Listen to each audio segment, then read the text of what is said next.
So yun mga kamotor, dito tayo ngayon sa may Cycle City at ang gagawin natin ay magpapa-wheel balancing tayo. So yun, i-start na ni sir na kabitan ng paddock stand ang Black Ninja natin, at ang kinaganda ng paddock stand nila ay nasa center siya. Para kang naka center stand na rin. So yun, bakit ba tayo magpapa-wheel balancing? Kasi nung nagpa-powder coating tayo ng mags ni Black Ninja, inalis yung tingga na nagbabalance dun sa mags natin. At yun, kailangan talaga natin ipa-wheel balancing to kasi ni-research ko rin kung bakit kailangan nakabalance yung mags natin. Kasi may tendency nagbabibrate or malikot yung manobela. At napatunayan ko din na totoo nga yun. Kaya pina-wheel balancing ko na rin para iwas vibration sa kamay, hindi ka mangangalay or mahihirapan sa paghawak ng manobela. Kahit simpleng hawak lang, okay lang, di siya nagbabibrate, di siya malikot.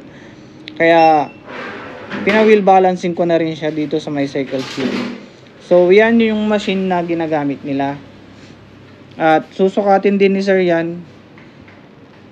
At malalaman nung machine kung saan part yung magaan at kung saan ilalagay yung tingga.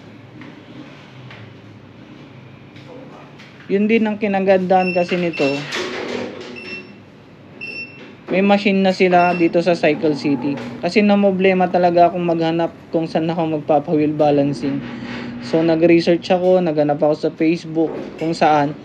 At sa pagkaano ko, nakita ko dito sa Cycle City at piniem ko agad sila. At so nandito na ako ngayon. At yun, tinanong ko din yung mekaniko nila. Isa pa lang yung nagwi-wheel balancing dito sa Pangasinan. At yun lang, Cycle City, at dito yun sa Urdaneta. So yun, malapit lang tayo, so go na agad tayo. Pero nung last na punta kasi ako dito, wala yung mekaniko nila kaya bumalik na lang ako ulit. Kaya lang medyo natagalan na ako, 2 weeks na yata bago ako bumalik. Kasi hinintay ko na rin na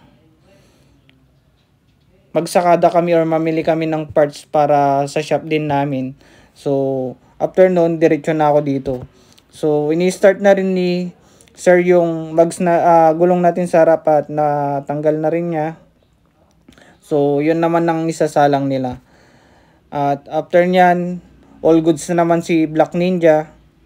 Kaya ready to rides na naman. Pero chill muna tayo, di muna tayo makapag-rides ngayon.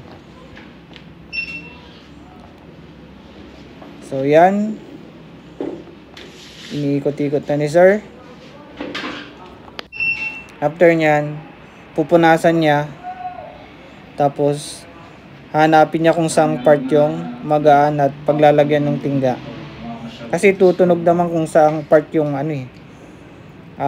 paglalagyan ng tingga, kung saan part yung magaan. Madalang dito sa Pangasinan, sir.